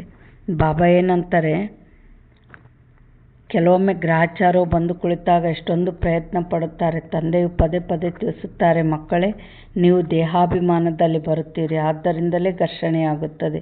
ಇಲ್ಲಂತೂ ಆತ್ಮಾಭಿಮಾನಿಯಾಗಬೇಕಾಗಿದೆ. ಮಕ್ಕಳಲ್ಲಿ ಬಹಳ ದೇಹಾಭಿಮಾನವಿದೆ. ನೀವು ದೇಹಿಯ ಅಭಿಮಾನಿಯಾದರೆ ತಂದೆಯ ನೆನಪಿರುವುದು ಮತ್ತು ಸೇವೆಯಲ್ಲಿ ಉನ್ನತಿ ಪಡೆಯುತ್ತಾ ಇರುತ್ತೀರಿ. ಯಾರು ಶ್ರೇಷ್ಠ ಪದವಿಯನ್ನು ಪಡೆಯಬೇಕಾಗಿದೆಯೋ ಅವರು ಸದಾ ಸರ್ವಿಸ್ನಲ್ಲಿ ತೊಡಗಿರುತ್ತಾರೆ. ಅದೃಷ್ಟದಲ್ಲಿಲ್ಲವೆಂದರೆ ಮತ್ತೆ ಪುರುಷಾರ್ಥವನ್ನು ಮಾಡುವುದಿಲ್ಲ. ಅದೃಷ್ಟದಲ್ಲಿಲ್ಲ ಅಂದರೆ ಅದನ್ನ ಹಣೆ ಬರದ ಪಾತ್ರ ಇರಬೇಕಲ್ಲ. ಆ ಪಾತ್ರ ಇದ್ದರೆ ಅಲ್ಲಿ ಅವ್ರು ಮಾಡ್ತಾರೆ, ಪಾತ್ರ ಇಲ್ಲ ಅಂದರೆ ಮಾಡಲ್ಲ ಅಂತ ಬಾಬಾ ಹೇಳೋದು. ಬಾಬಾ ನಮಗೆ ಧಾರಣೆಯಾಗುತ್ತಿಲ್ಲ, ಬುದ್ಧಿಯಲ್ಲಿ ಕುಳಿತುಕೊಳ್ಳುವುದಿಲ್ಲವೆಂದು ತಾವೇ ಹೇಳುತ್ತಾರೆ. ಯಾರಿಗೆ ಧಾರಣೆಯಾಗುವುದೋ ಅವರಿಗೆ ಬಹಳ ಖುಷಿ ಇರುವುದು, ತಿಳಿದುಕೊಳ್ಳುತ್ತಾರೆ. ಶಿವ ತಂದೆಯು ಬಂದಿದ್ದಾರೆ. ಈಗ ತಂದೆ ತಿಳಿಸುತ್ತಾರೆ, ಮಕ್ಕಳೇ ನೀವು ಚೆನ್ನಾಗಿ ತಿಳಿದುಕೊಂಡು ಮತ್ತೆ ಅನ್ಯರಿಗೂ ತಿಳಿಸಿಕೊಡಿ. ಕೆಲವರಂತೂ ಸೇವೆಯಲ್ಲಿಯೇ ತೊಡಗಿರುತ್ತಾರೆ, ಪುರುಷಾರ್ಥ ಮಾಡುತ್ತಿರುತ್ತಾರೆ. ಇದನ್ನು ಸಹ ಮಕ್ಕಳು ತಿಳಿದುಕೊಂಡಿದ್ದೀರಿ. ಯಾವ ಸೆಕೆಂಡ್ ಕಳೆಯಿತೋ ಅದು ಡ್ರಾಮಾದಲ್ಲಿ ನಿಗದಿಯಾಗಿದೆ, ಮತ್ತೆ ಅದೇ ರೀತಿ ಪುನರಾವರ್ತನೆಯಾಗುತ್ತದೆ. ನೋಡ್ರಿ, ಬಾಬಾ ಏನಂತಾರೆ, ಡ್ರಾಮಾದಾಗಿದ್ರೆ ಮಾಡ್ತೀರಿ ಅಂತಾರಲ್ಲ, ಆ ಡ್ರಾಮಾದಾಗಿದ್ರೆ ಮಾಡ್ತೀವಿ ಅನ್ನೋ ಪಾಯಿಂಟು ನಾವು ತಲೆಗೆ ಇಟ್ಕೋಬಾರ್ದು. ಯಾಕೆಂದರೆ ಏನನ್ನು ಮಾಡಿಲ್ಲ ಅಂದರೆ ಡ್ರಾಮಾದಾಗಿಲ್ಲ ಬಿಡು ಅದಕ್ಕೆ ಮಾಡಿಲ್ಲ ಅಂತ ಸುಮ್ಮನೆ ಆಗ್ಬಿಡ್ತೀವಿ. ಅದು ಡ್ರಾಮಾ ಶಬ್ದ ಆಗಿ ಹೋಗಿದ್ದಕ್ಕೆ ನೋವು ಪಡಬೇಡ್ರಿ ಮಕ್ಕಳೇ, ಅಲ್ಲಿ ಬಿಂದು ಇಟ್ಟು ಮುಂದುವರಿಯೋದು ಕಲೀರಿ ಅಂತ ಬಾಬಾ ಡ್ರಾಮಾ ಶಬ್ದ ಯೂಸ್ ಮಾಡಿದ್ದಾರೆ. ಬಟ್ ಮುಂದೆ ಹೋಗೋದಕ್ಕೆ ಡ್ರಾಮಾದು ನಮ್ಮ ತಲೆಗಿತ್ತಂದರೆ ಖಂಡಿತ ನಾವು ಶ್ರೇಷ್ಠ ಪದವಿ ಪಡೆಯೋದಿಲ್ಲ. ನಾವು ಸ್ಕ್ರಿಪ್ಟನ್ನು ಬರಿಬೇಕು. ಸ್ಕ್ರಿಪ್ಟಿನಂತೆ ನಮ್ಮದು ಪುರುಷಾರ್ಥ ಅಲ್ಲ, ನಾವು ಸ್ಕ್ರಿಪ್ಟ್ ತಯಾರು ಮಾಡೋರಾಗಬೇಕು ನಮ್ಮ ಜೀವನದ ನಾಟಕ. ಅಂದರೆ ನಾವು ಹೆಂಗೆ ಮಾಡ್ತೀವೋ ಅಲ್ಲಿ ಏನಾಗ್ತತೆ, ಡ್ರಾಮಾ ಫಿಕ್ಸ್ ಆಗ್ತಾ ಹೋಗ್ತದೆ. ಇನ್ನೂ ಒಂದು ಇಂಪಾರ್ಟೆಂಟ್ ಪಾಯಿಂಟ್ ಅಂದರೆ ಡ್ರಾಮಾ ಉಬೋ ರಿಪೀಟ್ ಅಂತಾರೆ, ಆದರೆ ಇದು ಸಂಗಮ ಯುಗಗಳಿಗೆ ಅಲ್ಲ ಅಂತ ರಾಮನಾಥ್ ಬಾಯ್ ಅಂದರು.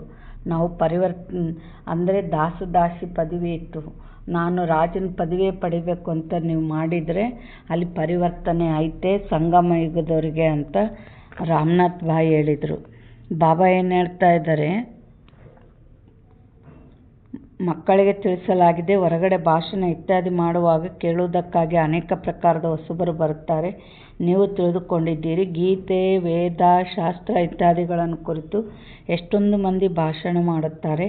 ಆದರೆ ಇಲ್ಲಿ ಈಶ್ವರನು ತನ್ನ ಮತ್ತು ರಚನೆಯ ಆದಿ ಮಧ್ಯ ಅಂತ್ಯದ ರಹಸ್ಯವನ್ನು ತಿಳಿಸುತ್ತಾರೆಂಬುದು ಅವರಿಗೆ ಗೊತ್ತೇ ಇಲ್ಲ. ರಚಯಿತನೇ ಬಂದು ಇಡೀ ಜ್ಞಾನವನ್ನು ತಿಳಿಸುತ್ತಾರೆ. ತ್ರಿಕಾಲದರ್ಶಿಗಳನ್ನಾಗಿ ಮಾಡುವುದು ತಂದೆಯ ಕರ್ತವ್ಯವಾಗಿದೆ. ಶಾಸ್ತ್ರಗಳಲ್ಲಿ ಈ ಮಾತುಗಳಿಲ್ಲ, ಇವು ಹೊಸ ಮಾತುಗಳಾಗಿವೆ. ತಂದೆಯು ಪದೇ ಪದೇ ತಿಳಿಸುತ್ತಾರೆ. ಯಾರಿಗಾದರೂ ಮೊಟ್ಟಮೊದಲು ಇದನ್ನೇ ತಿಳಿಸಿ, ಗೀತೆಯ ಭಗವಂತ ಯಾರು, ಶ್ರೀಕೃಷ್ಣನೋ ಅಥವಾ ನಿರಾಕಾರ ಶಿವನು? ಈ ಮಾತುಗಳನ್ನು ಪ್ರೊಜೆಕ್ಟರ್ನಲ್ಲಿ ನೀವು ತಿಳಿಸಲು ಸಾಧ್ಯವಿಲ್ಲ. ಪ್ರದರ್ಶನಿಯ ಚಿತ್ರಗಳು ಸಮ್ಮುಖದಲ್ಲಿಟ್ಟುಕೊಳ್ಳುತ್ತಾರೆ, ಅದನ್ನು ತೋರಿಸುತ್ತಾ ನೀವು ಅವರನ್ನು ಕೇಳಬಹುದು.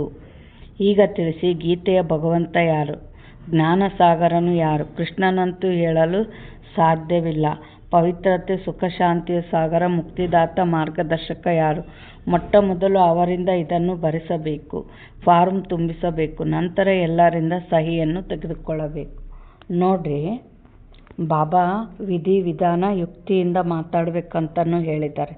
ನಾವು ಇವಾಗ ಆ ಕೃಷ್ಣನ ಭಕ್ತರ ಮುಂದೆ ಹೋಗಿ ಜನನ ಮರಣದಲ್ಲಿ ಬರೋ ಕೃಷ್ಣ ಹೇಗೆ ಭಗವಂತ ಆಗಕ್ಕೆ ಸಾಧ್ಯ, ಈಗ ಡೈರೆಕ್ಟ್ ಹೇಳ್ಬಿಟ್ರೆ ಅವ್ರು ಏನು ಮಾಡ್ತಾರೆ, ಅವರು ಕೃಷ್ಣನೇ ಪರಮಾತ್ಮ ಅಂತ ಪುರುಷಾರ್ಥ ಮಾಡಿರ್ತಾರೆ. ಅದು ಭಕ್ತಿ ಮಾಲೆಯಲ್ಲಿ ಬರೋರು ಎಷ್ಟು ಜನ್ಮ ಮಾಡಿರ್ತಾರೋ ಅವರು ಆ ಸಂಸ್ಕಾರದಲ್ಲಿ ಕುಂತು ಬಿಟ್ಟಿರ್ತತೆ ಕೃಷ್ಣ ಭಗವಂತ ಅನ್ನೋದು. ಆ ಥರ ಹೇಳಿದರೆ ಅವರು ಒಪ್ಪೋದಿಲ್ಲ.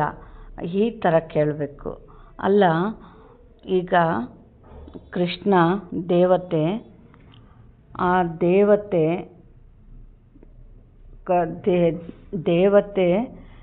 ಇದ್ದಾಗ ಕಂಸ ಇರೋಕ್ಕೆ ಸಾಧ್ಯ ಏನು ಅಂತ ಕೇಳಬೇಕು. ಅಂದರೆ ಈಗ ಬುದ್ಧ ಇದ್ದಾನಲ್ಲ, ಬುದ್ಧನ ಮುಂದೆ ಅಂಗುಲಿಮಾಲ ಹೋದ್ನಂದರೆ ಆ ಅಂಗುಲಿಮಾಲ ತಪ್ಪಾಯಿತು ಅಂತ ಸಾಷ್ಟಾಂಗ ಹಾಕ್ಬಿಡ್ತಾನಲ್ಲ. ಮತ್ತು ಒಂದು ತಿರುಪತಿ ವೆಂಕಟೇಶ್ವರ ಮೂರ್ತಿ ಮುಂದೆ ಇಷ್ಟು ಶಾಂತಿಯ ಅನುಭವ ಆಗ್ತೈತಲ್ಲ, ಸ್ವಯಂ ಚೈತನ್ಯ ಕೃಷ್ಣನ ಮುಂದೆ ಕಂಸನ ಇಷ್ಟೆಲ್ಲ ಮಾಡೋಕ್ಕೆ ಸಾಧ್ಯನಾ? ಅಲ್ಲಿ ಕಂಸಗ ಯುದ್ಧ ಮಾಡೇ ಪಾಠ ಕಲಿಸ್ಬೇಕಾಗ್ತೈತ ಕೃಷ್ಣ? ಇಲ್ಲಲ್ಲ, ಆತನ ದೈವಶಕ್ತಿಯಿಂದ ಆತನ ಪಾಪನೆಲ್ಲ ಭಸ್ಮ ಮಾಡೋ ಶಕ್ತಿ ಐತಲ್ಲ ಕೃಷ್ಣನಿಗೆ. ಇದು ತಪ್ಪು ಬರೆದಿದ್ದಾರಲ್ಲ ಇದು ಅಂತ ಈ ಥರ ನಾವು ಯುಕ್ತಿಯಿಂದ ಅವ್ರ ಬುದ್ಧಿಯಲ್ಲಿ ಪಾಯಿಂಟ್ಗಳು ಹೋಗಂಗೆ ಮಾಡಬೇಕಾಗ್ಲಿ, ಡೈರೆಕ್ಟಾಗಿ ಕೇಳಬಾರ್ದು. ವಿಧಿವಿಧಾನ ಯುಕ್ತಿಯಿಂದ ಮಾತಾಡಬೇಕು ಅಂತ ಬಾಬಾ ಹೇಳ್ತಾರೆ. ಆಮೇಲೆ ನೋಡಿ, ಪಕ್ಷಿಗಳ ಶಬ್ದ ಆಯ್ತಂತೆ. ಇದು ಮುರಳಿ ಹೇಳುವಾಗ ಬಾಬಾ ಅಂತಾರೆ, ನೋಡಿ ಎಷ್ಟೊಂದು ಜಗಳವಾಡುತ್ತವೆ. ಈ ಸಮಯದಲ್ಲಿ ಇಡೀ ಪ್ರಪಂಚದಲ್ಲಿ ಜಗಳ ಕಲಹವೇ ಇದೆ. ಮನುಷ್ಯರು ಸಹ ಪರಸ್ಪರ ಹೊಡೆದಾಡುತ್ತಾರೆ. ಮನುಷ್ಯನಲ್ಲಿಯೇ ತಿಳಿದುಕೊಳ್ಳುವ ಬುದ್ಧಿ ಇದೆ. ಮನುಷ್ಯನಲ್ಲಿರುವ ಪಂಚವಿಕಾರಗಳ ಗಾಯನವೇ ಇದೆ. ಪ್ರಾಣಿಗಳ ಮಾತಿಲ್ಲ. ಇದು ವಿಕಾರಿ ಪ್ರಪಂಚವಾಗಿದೆ. ಪ್ರಪಂಚವೆಂದು ಮನುಷ್ಯರಿರುವ ಸ್ಥಾನಕ್ಕೆ ಹೇಳಲಾಗುತ್ತದೆ. ಕಲಿಯುಗದಲ್ಲಿ ಆಸುರಿ ಸಂಪ್ರದಾಯ, ಸತ್ಯುಗದಲ್ಲಿ ದೈವಿ ಸಂಪ್ರದಾಯವಿರುತ್ತದೆ. ಈಗ ನಿಮಗೆ ಇದೆಲ್ಲದರ ವ್ಯತ್ಯಾಸ ಗೊತ್ತಿದೆ. ನೀವು ಸಿದ್ಧ ಮಾಡಿ ತಿಳಿಸಬಹುದು. ಏನು ಚಿತ್ರದಲ್ಲಿಯೂ ಬಹಳ ಸ್ಪಷ್ಟ ಮಾಡಿ ತೋರಿಸಿದ್ದಾರೆ. ಕೆಳಗೆ ಪತಿತರಿದ್ದಾರೆ, ಮೇಲೆ ಪಾವನರಿದ್ದಾರೆ. ಇದರಲ್ಲಿ ಬಹಳ ಸ್ಪಷ್ಟವಾಗಿದೆ. ಇಳಿಯುವ ಕಲೆ ಮತ್ತು ಏರುವ ಕಲೆ. ಏಣಿಯ ಚಿತ್ರವೇ ಮುಖ್ಯವಾಗಿದೆ.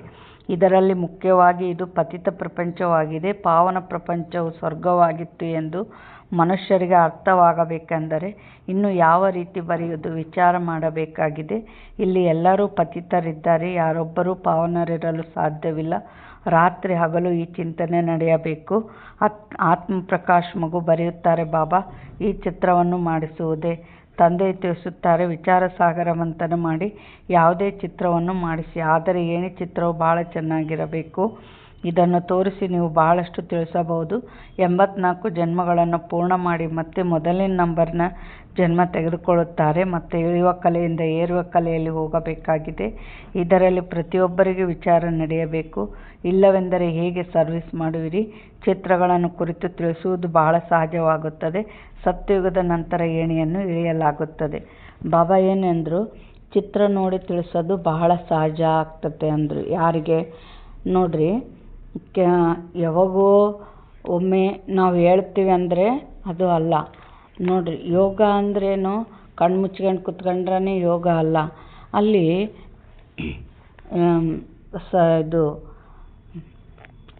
ಕೋರ್ಸು ಆತ್ಮ ಪರಮಾತ್ಮ ಪರಂಧಾಮ ಇದ್ರದ್ದು ಪರಿಚಯ ಅಲ್ಲಿ ಬಾಬನ ಮಹಿಮೆ ಅಲ್ಲ ಅದು ಕೂಡ. ಅಂದರೆ ಅಮೃತ ವೇಳೆಯಲ್ಲಿ ಬಾಬಾ ನಾನು ನಿನಗೆ ಕೋರ್ಸ್ ಹೇಳ್ತೀನಿ, ನೀನು ಕೇಳು ಬಾಬಾ ಅಂತೇಳಿ ದಿನಾಲೂ ಒಂದು ಸ್ವಲ್ಪ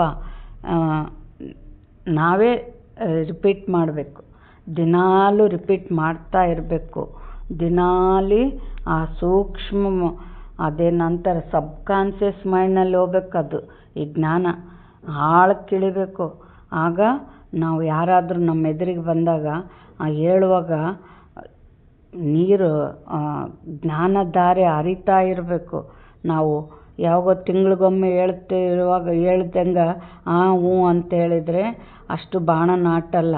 ಅದು ನಿರರ್ಗಳವಾಗಿ ನಮ್ಮ ಮುಖದಲ್ಲಿ ಬರಬೇಕು ಆ ಮಾತಿನ ಮೂಲಕ. ಅಂದರೆ ಅದು ದಿನ ಹೇಳ್ಬೇಕು. ಎಲ್ಲರಿಗೆ ದಿನ ಹೇಳೋ ಅವಕಾಶ ಸಿಗಲ್ಲ. ಅದಕ್ಕೆ ಅಮೃತ ವೇಳೆ ಇಲ್ಲ ಯಾವುದಾದ್ರೂ ಒಂದು ಟೈಮ್ ಕೋರ್ಸ್ ಬುಕ್ಕ ಇಟ್ಕೊಂಡು ಬಾಬಾ ನೀನು ಕೇಳು ನಾ ಹೇಳ್ತೀನಿ ಅಂತ ದಿನಾಲೂ ಕೋರ್ಸ್ ಬುಕ್ಕ ಇಟ್ಕೊಂಡು ಹೇಳಬೇಕು ಕೋರ್ಸು. ಆಗ ಹೇಳಿ ಹೇಳಿ ಹೇಳಿ ಆಗ ಅಭ್ಯಾಸ ಆಗ್ತೈತೆ. ಆಮೇಲೆ ಹೇಳಕ್ಕೆ ಹೋಗಬೇಕು. ಅವರು ಒಂದು ಪಾಯಿಂಟ್ ನೆನ್ಪಿಟ್ಕೊಳ್ರಿ, ಏನು ಅಂದರೆ ನಾವು ಕೋರ್ಸ್ ಕೇಳಿದವರೆಲ್ಲ ಬರ್ತಾರಂತಲ್ಲ.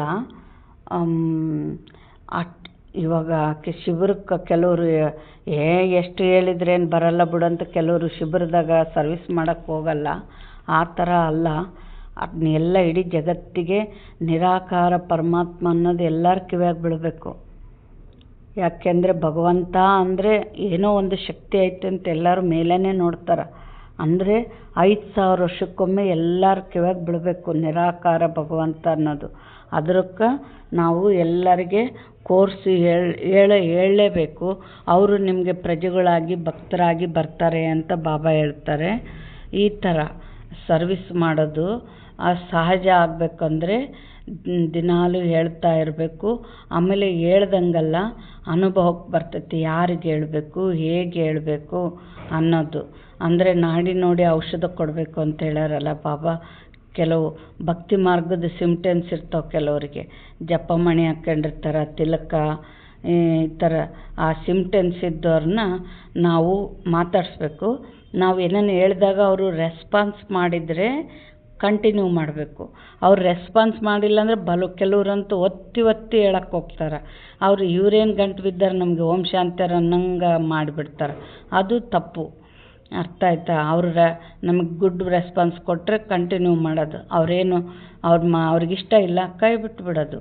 ಈ ಥರ ಯಾರಿಗೆ ಹೇಳಬೇಕು, ಹೇಗೆ ಹೇಳಬೇಕು, ನಾಡಿ ನೋಡಿ ಔಷಧ ಕೊಡಂತಾರಲ್ಲ ಅದು ಕೂಡ ಬರಬೇಕು. ಇದೆಲ್ಲ ಮಾಡ್ತಾ ಹೋದಂಗೆಲ್ಲ ಬರ್ತತೆ. ಅನುಭವ ಬೇಕು. ಬಾಬಾ ಏನಂತ ಇದ್ದಾರೆ, ಮಕ್ಕಳಿಗೆ ಗೊತ್ತಿದೆ ನಾವು ಪಾತ್ರಧಾರಿಗಳಾಗಿದ್ದೇವೆ. ಇಲ್ಲಿಂದ ವರ್ಗಾವಣೆಯಾಗಿ ನೇರ ಸತ್ಯಯುಗಕ್ಕೆ ಹೋಗುವುದಿಲ್ಲ. ಮೊದಲು ಶಾಂತಿಧಾಮಕ್ಕೆ ಹೋಗಬೇಕಾಗಿದೆ. ನಿಮ್ಮಲ್ಲಿಯೂ ನಂಬರ್ ವಾರ್ ಇದ್ದಾರೆ. ಯಾರು ತಮ್ಮನ್ನು ಈ ಡ್ರಾಮಾಧಾರಿ ಪಾತ್ರಧಾರಿ ಎಂದು ತಿಳಿದುಕೊಳ್ಳುತ್ತಾರೆ. ಈ ಪ್ರಪಂಚದಲ್ಲಿ ಮತ್ತಾರು ಸಹ ನಾವು ಪಾತ್ರಧಾರಿಗಳೆಂದು ಹೇಳಲು ಸಾಧ್ಯವಿಲ್ಲ. ನಾವು ಬರೆಯುತ್ತೇವೆ, ಪಾತ್ರಧಾರಿಗಳಾಗಿಯೂ ಡ್ರಾಮಾದ ರಚಯಿತ ನಿರ್ದೇಶಕ ಆದಿ ಮಧ್ಯ ಅಂತ್ಯವನ್ನು ತಿಳಿದುಕೊಂಡಿಲ್ಲವೆಂದರೆ ಅವರು ಅತಿ ಬುದ್ಧಿಹೀನರಾಗಿದ್ದಾರೆ. ಅಂದರೆ ನಾವು ಭಗವಂತನ ಮಕ್ಕಳಾಗಿ ಭಗವಂತ ಹೆಂಗಿದ್ದಾನೆ ಅನ್ನೋದು ತಿಳ್ಕೊಂಡಿಲ್ಲ ಅಂದರೆ ನಾವು ಬದುಕಿ ಆದರೂ ಏನು ಪ್ರಯೋಜನ? ಬಾಬಾ ಏನು ಹೇಳ್ತಾ ಇದ್ದಾರೆ, ಈಗ ತಂದೆಯು ಬ್ರಹ್ಮರವರ ತನುವಿನ ಮೂಲಕ ಬಂದು ನಮಗೆಲ್ಲ ಜ್ಞಾನವನ್ನು ತಿಳಿಸುತ್ತಿದ್ದಾರೆ. ಒಳ್ಳೆಯದು. ಮಧುರಾತಿ ಮಧುರ ಅಗಲಿ ಹೋಗಿ ಮರಳಿ ಸಿಕ್ಕಿರುವ ಮಕ್ಕಳ ಪ್ರತಿ ಮಾತ್ಪಿತ ಬಾಪ್ದಾದರವರ ನೆನಪು, ಪ್ರೀತಿ ಹಾಗೂ ಸುಪ್ರಭಾತ. ಆತ್ಮಿಕ ತಂದೆಯಿಂದ ಆತ್ಮಿಕ ಮಕ್ಕಳಿಗೆ ನಮಸ್ತೆ. ಆತ್ಮಿಕ ಮಕ್ಕಳಿಂದ ಆತ್ಮಿಕ ತಂದೆ ತಾಯಿಗೆ ನೆನಪು, ಪ್ರೀತಿ ಹಾಗೂ ಸುಪ್ರಭಾತ. ನಮಸ್ತೆ ನಮಸ್ತೆ ನಮಸ್ತೆ. ಧಾರಣೆಗಾಗಿ ಮುಖ್ಯ ಸಾರ: ಭಾರತದಲ್ಲಿ ಸುಖ ಶಾಂತಿಯ ಸ್ಥಾಪನೆ ಮಾಡಲು ಅಥವಾ ಭಾರತವನ್ನು ಸ್ವರ್ಗವನ್ನಾಗಿ ಮಾಡಲು ಪರಸ್ಪರ ಚರ್ಚೆ ಮಾಡಬೇಕಾಗಿದೆ. ಶ್ರೀಮತದ ಅನುಸಾರ ಭಾರತದ ಇಂತಹ ಸೇವೆ ಮಾಡಬೇಕಾಗಿದೆ. ಸರ್ವಿಸ್ನಲ್ಲಿ ಉನ್ನತಿ ಮಾಡಿಕೊಳ್ಳಲು ಹಾಗೂ ಸರ್ವಿಸ್ನಿಂದ ಶ್ರೇಷ್ಠ ಪದವಿಯನ್ನು ಪಡೆಯಲು ದೇಹಿ ಅಭಿಮಾನಿಯಾಗುವ ಪರಿಶ್ರಮ ಪಡಬೇಕಾಗಿದೆ.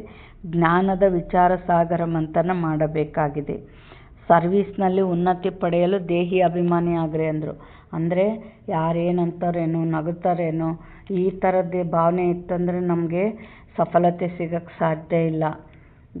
ನಾನು ಆತ್ಮ, ಕೇಳೋರು ಕೂಡ ಆತ್ಮ ಅನ್ನೋ ಭಾವನೆಯಲ್ಲೇ ನಾವು ಹೇಳಿದಾಗ ಮಾತ್ರ ಉನ್ನತಿ ಆಗ್ತೈತೆ. ವರದಾನ: ಪವಿತ್ರತೆಯ ಆಧಾರದ ಮೇಲೆ ಸುಖ ಶಾಂತಿಯ ಅನುಭವ ಮಾಡುವಂಥ ನಂಬರ್ 1 ಅಧಿಕಾರಿ ಭವ.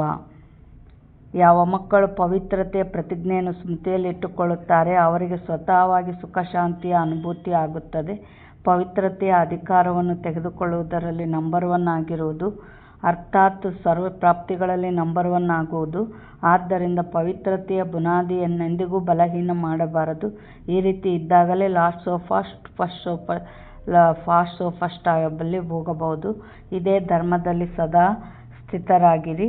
ಬಲೆ ವ್ಯಕ್ತಿ, ಬಲೆ ಪ್ರಕೃತಿ, ಬಲೆ ಪರಿಸ್ಥಿತಿಗಳು ಎಷ್ಟಾದರೂ ಅಲುಗಾಡಿಸಲಿ, ಆದರೆ ಧರಣಿ ಬಾಯ್ಬಿಟ್ಟರೂ ಧರ್ಮವನ್ನು ಬಿಡಬಾರದು. ಬಾಬಾ ಏನಂತಾರೆ, ಎಷ್ಟೆಷ್ಟು ಪವಿತ್ರತೆ ಇರ್ತತೋ ಅಷ್ಟಷ್ಟು ಫಸ್ಟ್ ನಂಬರ್ ಶ್ರೇಷ್ಠ ಪದವಿಯಲ್ಲಿ ಹೋಗ್ತೀರಿ ಅಂತ ಬಾಬಾ ಹೇಳಿದರು. ಸ್ಲೋಗನ್: ವ್ಯರ್ಥದಿಂದ ಮುಕ್ತರಾಗುತ್ತೀರಿ ಎಂದರೆ ಸತ್ಯ ಪುಣ್ಯಾತ್ಮರು ಆಗಿಬಿಡುವಿರಿ. ನಮ್ಮನ್ನು ಪಾಪಾತ್ಮ ಮಾಡಿದ್ದೇ ಯಾವುದು? ನೆಗೆಟಿವ್ ವಿಚಾರ, ವ್ಯರ್ಥ ವಿಚಾರಗಳು. ನೀವು ಪುಣ್ಯಾತ್ಮ ಆಗಬೇಕು ಅಂದರೆ ವ್ಯರ್ಥದಿಂದ ಮುಕ್ತ ಆಗ್ರಿ ಅಂತಾರೆ ಬಾಬಾ. ಅವ್ಯಕ್ತ ಸೂಚನೆ: ಪ್ರತಿಯೊಂದು ಮಗು ಏಸ್ಕರ ಶ್ರೇಷ್ಠ ಸ್ಥಿತಿಯ ಆಸನದಾರಿ, ಏಕಾಂತವಾಸಿ, ಅಶರೀರಿ, ಏಕತೆಯ ಸ್ಥಾಪನೆ, ಏಕನಾಮಿ, ಎಕಾನಮಿಯ ಅವತಾರರಾಗಬೇಕೆಂದು ಬಾಪ್ದಾದರವರು ಬಯಸುತ್ತಾರೆ. ಒಬ್ಬರಿನ್ನೊಬ್ಬರ ವಿಚಾರಗಳನ್ನು ತಿಳಿದುಕೊಂಡು ಸನ್ಮಾನ ಕೊಟ್ಟು ಒಬ್ಬರಿನ್ನೊಬ್ಬರಿಗೆ ಸೂಚನೆ ಕೊಡುವುದು ತೆಗೆದುಕೊಳ್ಳುವುದನ್ನು ಮಾಡಿ ಪರಸ್ಪರದಲ್ಲಿ ಸಂಘಟನೆಯ ಶಕ್ತಿಯ ಸ್ವರೂಪ ಪ್ರತ್ಯಕ್ಷ ಮಾಡಿ. ಏಕೆಂದರೆ ನಿಮ್ಮ ಸಂಘಟನೆಯ ಏಕತೆಯ ಶಕ್ತಿ ಇಡೀ ಬ್ರಾಹ್ಮಣ ಪರಿವಾರವನ್ನು ಸಂಘಟನೆಯಲ್ಲಿ ತರುವುದಕ್ಕಾಗಿ ನಿಮಿತ್ತವಾಗಿದೆ. ಬಾಬಾ ಏನಂತಾರೆ ನೋಡ್ರಿ, ದಾದಿ ದೀದಿಯರೆಲ್ಲ ಸಂಘಟನೆಯಿಂದ ಒಬ್ರಿಗೊಬ್ಬರು ಗೌರವ ಕೊಟ್ಟು ಒಬ್ರಿಗೊಬ್ಬರು ಹಾದಿ ಪಾತ್ರ ಮಾಡಿ ಇವತ್ತು ಇಲ್ಲಿ ಅವ್ರನ್ನ ಎಂತೆಂಥವ್ರು ಎಲ್ಲರನ್ನ ತಯಾರು ಮಾಡಿದ್ದಾರೆ. ಇವತ್ತು ಯಜ್ಞದಲ್ಲಿ ಸೇವೆ ಎಷ್ಟು ಮುಂದುವರೆದಿದೆ ನೋಡ್ರಿ. ಈ ಥರ ನೀವು ಏಕತೆಯಲ್ಲಿ ಬರಬೇಕು ಅಂತ ಹೇಳ್ತಾ ಇದ್ದಾರೆ ಬಾಬಾ. ಒಳ್ಳೆಯದು. ಓಂ ಶಾಂತಿ.